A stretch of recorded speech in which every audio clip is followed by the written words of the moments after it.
Hello, everybody, and welcome. This is Adrian. Thank you so much for joining me today.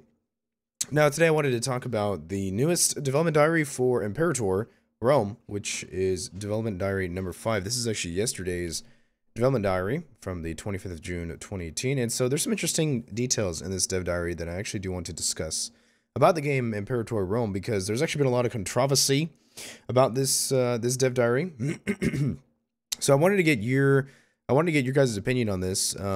There's a link to this in the description down below, and then I'm also going to link a few other discussion posts that I found on Reddit concerning the content in this development diary. So this development diary focused mainly on the population units of Imperator Rome, and the population mechanics of the game. So according to Johan, the population of the game is divided into population units, or pop for short, just like Victoria or Rome 1. And each individual pop has its own religion, culture, and happiness. So right off the bat, that kind of reminds me a little bit of not just Victoria or like Rome 1, but it reminds me of like Stellaris. So that's interesting. And then there are ways to increase happiness of pops, including ideas, inventions, and access to trade goods. And they tend to be less happy if they're not of the same culture group or if they belong to a different religion. So, okay. So it's kind of advantageous to have, homogenous people. But obviously, because it's the real world, you're not going to have that. So, happiness impacts two things in the pop. First of all, a pop's happiness directly affects how productive they are. And secondly, low happiness increases unrest in a city. So, pretty straightforward there. So, there are 4 different types of pops. So, this would be similar to like classes in, say, Victoria or Rome 1. So, there are citizens that provide research and commerce income. These represent the patricians in Rome and nobility and monarchies. Then you have freemen, and they provide manpower. The plebs of Rome is included in this group. Then you have tribesmen, who provide a tiny amount of manpower and tax income. They are the barbarians or uncivilized parts of your areas, or of your empire, basically. And then there are slaves that provide direct tax income. So this is where things get interesting about the design of Imperator Rome, is how do you get more pops in your cities? So there is always, according to Johan, there is always a single pop either in growth or decline, depending on the population growth of the city. When this pop is fully grown or totally dead, either a current pop is picked for death or a new random pop is created that will slowly grow. Okay, so that part's not really that controversial. It kind of just reminds me of Victoria, is that you always have, some population either in growth or in decline. It also does a little bit remind me of like EU3. A little, kind of, sort of. I mean, they didn't have pops, but your cities were either growing or declining, and they would affect, various things about that city. And then there's, EU Rome, which had a similar mechanic. Is it there's population growth or population decline, things like that, and there was a certain civilization level within cities and stuff like that, But I guess they have that in this game as well. Terrain, civilization value, amount of pops in the city, and access to trade goods impact the growth of a city. So here in this screenshot, here in the province of Leontini, let's see, in August 469, a Syracusan citizen following the Hellenic faith will have grown. Every month, 0.42% is gained, and it is currently at 4.64%. So I'm guessing when you get to 100%, you'll have a new pop. And then these are the various modifiers. So base is 0.2, but forest decreases it, but grain will increase it, a little bit of fish, civilization value. So I guess the city population, the larger a city is, the harder it's going to be for any individual citizen to grow. So it reminds me a lot of Stellaris, which isn't, it's not a bad system necessarily. But I think when people heard pops, they were thinking something more along the lines of Victoria. So I guess there might be a little bit of controversy when you think about it in that light. I'm not, I'm not so put off by this, but I'll tell you what I am put off by, and this is in the next section. Well, actually, there's one other thing that I think is actually kind of cool. Secondly, you can also gain pops through warfare. As you sack cities, you will take some of their pops back to your main capital and your provincial capital as slaves. One other aspect of conquest is that when a city formally becomes yours, citizens become freemen and freemen become slaves. So basically, if you gain pops through warfare, I do imagine it's possible to lose pops through warfare because city occupations and, manpower being drained, things like that. War is not good for babies, but this is an interesting feature, is that you could gain pops through warfare as slaves. And then also when it says when you formally annex a city, those citizens become freemen and freemen become slaves. Basically, it incentivizes you to conquer to get more freemen for manpower, and those freemen that are in, you know, cities that are annexed become slaves, which is a direct buff to tax income. So I think that's kind of curious because, say, for example, in Europa Universalis IV, when you conquer someplace, it usually has a lot of autonomy. And so you don't actually realize that much of an immediate manpower and tax benefit until a little later. Whereas in this system, it seems as though there's actually a pretty immediate impact for conquering. Now, you probably will have unrest and rebellions and things like that, so I guess that's something to keep in mind, but it's an interesting system. It's an interesting thing to think about. And your incentives to conduct warfare and to you know, expand. It doesn't seem so much like Imperator Rome is as focused on building tall as you would think, I guess you would say. But that might just be me. We haven't seen the game yet. Now, this is the part that I'm not exactly happy about. If you need more citizens or freemen of your pops, you can always promote pops to a higher class of society, where promoting a slave or tribesman to freeman currently have a base price of 10 religious power, and promoting a freeman to citizen costs 10 oratory power. If you permanently want to increase a pop's happiness, you can always spend some religious power to convert them to the state religion. And that's about it. That's all they have for this dev diary. But that's actually, it's this part that's been controversial. It's this part that's been controversial and that people don't like. And I've seen various discussions on Reddit, and we'll talk about those in just a second. So I want to give my thoughts on what I think about this. Basically, it's like EU4. You have mana, I guess whatever you want to, you know, bird power, that sort of thing, sword power, sword mana, and you use that power to mess around with the people inside your empire. I'm guessing this is the thing, is I don't know if it's like a mutually exclusive thing, because Johan's wording is kind of a little bit ambiguous. He says you can always promote pops to a higher class of society, where promoting a slave or tribesman to freeman will cost 10 religious power, and promoting a freeman to citizen costs 10 oratory power. So that language does not leave out the possibility that they just promote that way on their own. I'm thinking that's what people are missing here, I guess, especially on Reddit. Most people are thinking the only way to promote citizens, you know, or freemen to citizens and citizens to, you know, patricians or whatever, to a higher class of society is that you have to use mana. I'm not sure if that's entirely the case. If it is, that's kind of unfortunate, because I would personally like that kind of dynamic sort of.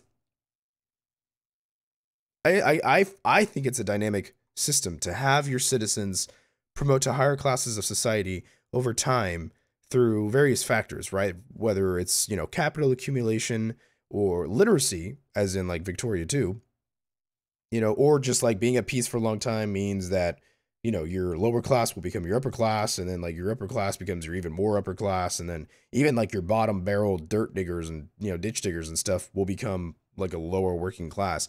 You know, a sort of natural, you know, living, breathing world, a natural sort of, I guess, class, you know, mobility. And that incentivizes inherently, if say that was the case, you know, if just naturally your people will promote to higher pops or higher classes over time, that changes your incentives as a player when it comes to things like, for example, warfare.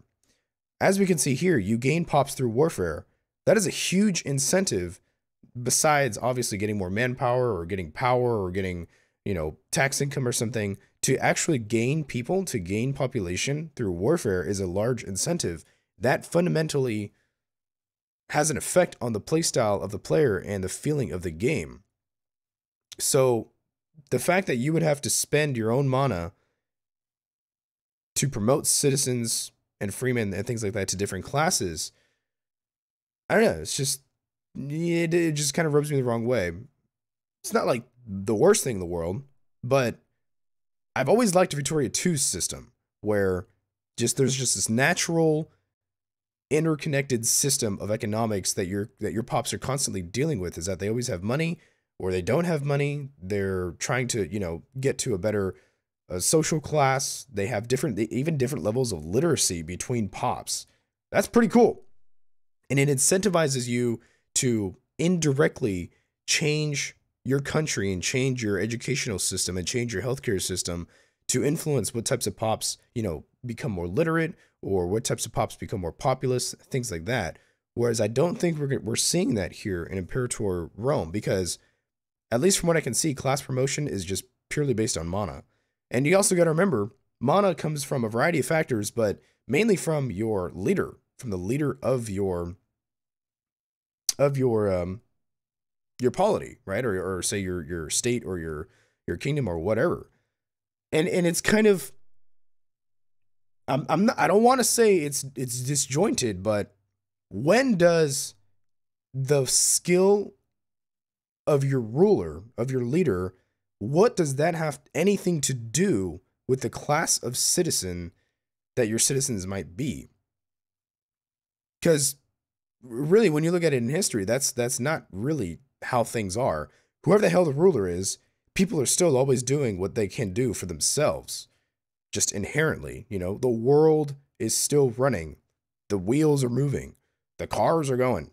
Regardless of who's in power, regardless of who your ruler is, who your monarch is, or who your Republican leader is, or what type of legislature you have. And so it seems that using mana to promote citizens to different classes just seems lazy. And people have accused Paradox of this in a couple of these Reddit posts that we can talk about. There's a lot here. I'm going to leave links in the description for this here, but just a few of the top comments that I thought were kind of interesting. This one guy says, I hoped that there would be dynamic culture conversion. I admit that'd be pretty cool.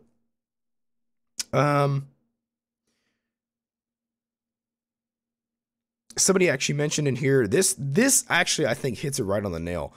Not sure if it's just me, but it seems like having to convert every pop would get tedious and micromanage you very quickly. Somebody mentioned it's probably not a good idea to convert every pop, but say you wanted to. Say you wanted to have the most homogenous empire the world has ever seen. It would get pretty tedious and very micromanagey to handle every single pop, convert every single pop, make sure every single pop is happy. It's actually one of the problems, I think, with Stellaris. Stellaris, in a way, is like that. You have to micromanage every planet, every tile with a worker citizen or slave or whatever they are. And it's not the most automatic thing in the world. And it doesn't make for the best gameplay. I'm not going to say it makes for the worst, but it doesn't make for the best. You know,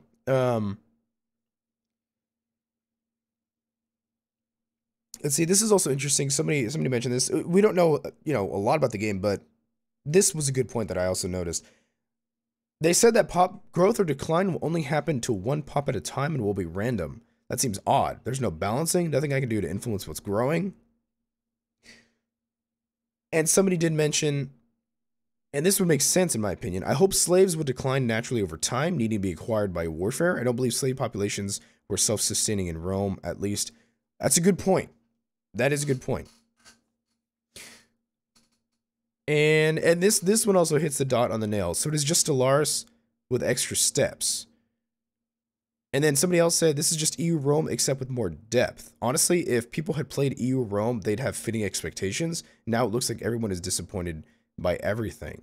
I don't know. I'm not so convinced about that. I think EU Rome, Europa Universalis Rome actually did it pretty good. They had the distinct populations. Manpower was hard to come by. You had a lot of factors to juggle. Some people say that Victoria 2 did it right. Victoria 2 did it correctly. Stellaris was the wrong way to go. And yet it does actually kind of seem like we're going more in a Stellaris sort of direction.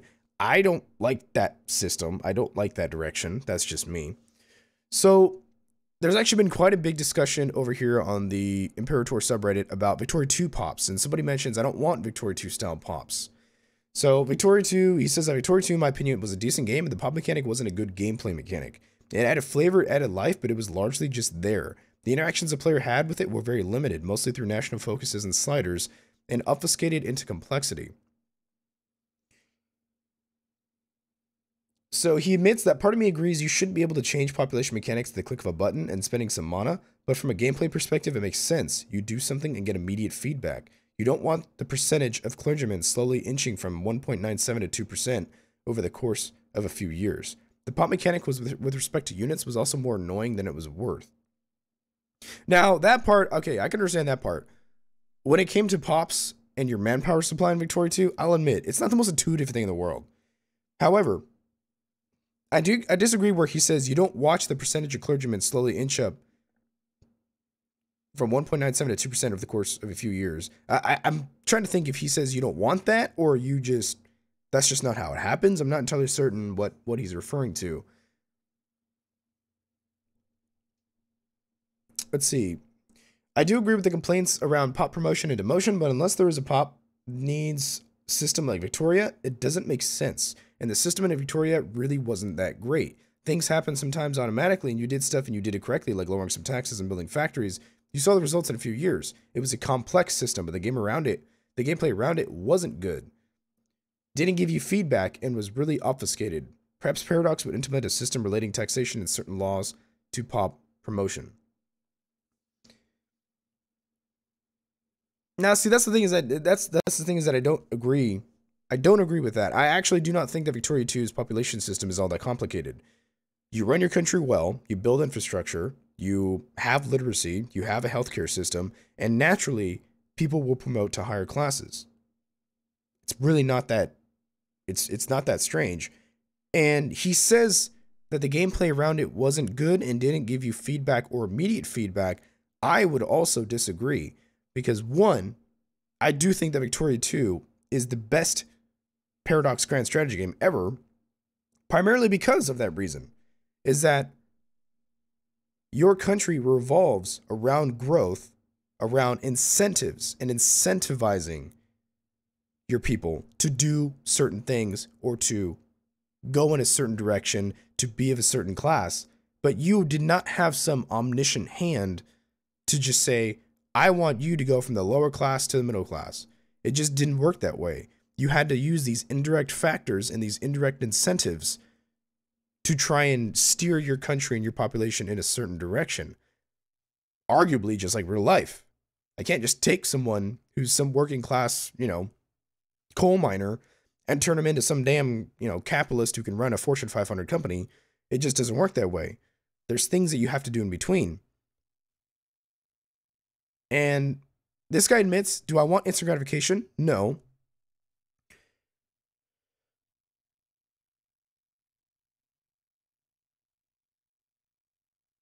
He admits that.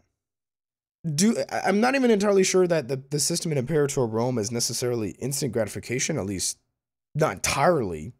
But would I prefer something like Victoria 2 that required you incentivizing certain pops and kind of playing around with factors in your country instead of using a system like Mana? Say you had to focus on literacy. Say you had to focus on wealth. Say there was a wealth mechanic. That'd be interesting. A wealth mechanic for every single pop in Imperator. And, variety of factors would influence that, right? Like freemen probably wouldn't be the most rich people in the world, but there'd be a lot of freemen. So they're useful for, your armies. And say, I don't know, say the larger your army, the larger your force limit, the more wealth, freemen would have. And then say, I don't know, something like patricians, they don't provide a lot of manpower, so there's very few patricians, but they're just wealthy as shit. That'd be cool. And then slaves don't have any, wealth, and I guess maybe they could provide manpower if you want them in your armies. I don't know. I don't know if you would trust slave armies necessarily. That'd be interesting. I think that'd be kind of cool. Versus just saying, oh, I want my tribesmen to be freemen, I want my freemen to be citizens, and I want my slaves to be freemen or tribesmen. I don't know, it's just the mana system, it just comes off as lazy. This is the top comment on this thread too. As an avid Victoria 2 fan, I completely agree with you, which is why I've always said that while Vicky is my favorite PDS game, it is far from the best. E4 is much, much better. I think that's just complete bullshit. I don't know anybody who thinks that E4 is better than Victoria 2, but that's just me. Victoria isn't a great game. The gameplay gets really boring or really frustrating depending on what style you choose to play. Most of the time is spent waiting for focuses to do their thing so you can move them to the next state, or upgrading factories, railways, and buildings, which quickly turns into a chore. Now, he says that that's the gameplay, which is kind of true, but at the same time, we got to remember the game is antiquated. A refreshed and brand new Victoria 2, or, something like it, I don't think it'd be as much of a chore as this guy is thinking. I mean, when I think of chores, I think of like Stellaris or Hearts of Iron 4. Victoria 2, in my opinion, is not a chore of a game to play. Antiquated? Yes. Antiquated, yes. It's a game from 2010. But a chore? No. I don't think so. I don't agree with that. Playing on civs, apart from a few exceptions, is straight out not fun because you've no chance to even remotely catch up with Europe, and while realistic, that makes for awful gameplay. That is also bullshit. Playing uncivilized people is not really that difficult to catch up with Europe. Try any country, Siam, I don't know, try Egypt, something like that. You can do a lot of things as uncivilized nations in Victoria 2. I'm thinking this guy's just saying that because he doesn't maybe know how to play the game very well. I don't know. You guys have seen me play Victoria 2. We've done some pretty cool stuff as uncivilized nations. And this guy says, all the depth of the game is generally hidden and very hard to influence, as you said. That is a strength of Victoria 2, in my opinion. It's not a weakness.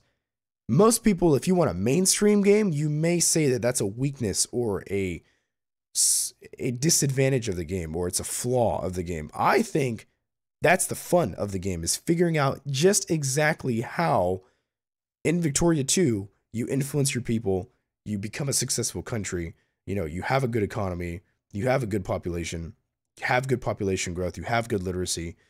Those quote, quote, generally hidden and hard to influence factors and features is what makes a game deep and changes your incentives on how to play the game, right? For example, in Victoria 2, it's not always a good idea to go to war. In EU4, going to war is literally all the game's about. And he finishes with that said, I still love the game because it scratches an itch that no other game does, but I'm very aware of its many flaws and why I desperately want a refined version to address them. But the game to address those issues has to be Victoria 3, not other PDS games. I don't know. I just don't get it. I don't get his point. He mentions all these different features or quote, quote, flaws, and yet he says that the game scratches an itch that no other game does. That's because Victoria 2 is really the only game that has these sorts of features where you have to influence a population and influence a country indirectly through incentivization. You know, it's an economic simulator, for God's sakes. That's the point of it. So I'll admit I might agree with him on this one. The game to address the issues with Victoria 2 has to be Victoria 3 and not Imperator Rome. I'd agree with that. I think that's a fair thing to say. But I still do think Victoria 2 style pops in Imperator Rome would make a lot of sense. Versus, at least from what I'm seeing from this here, this reminds me of Stellaris. And I don't know. I'm not so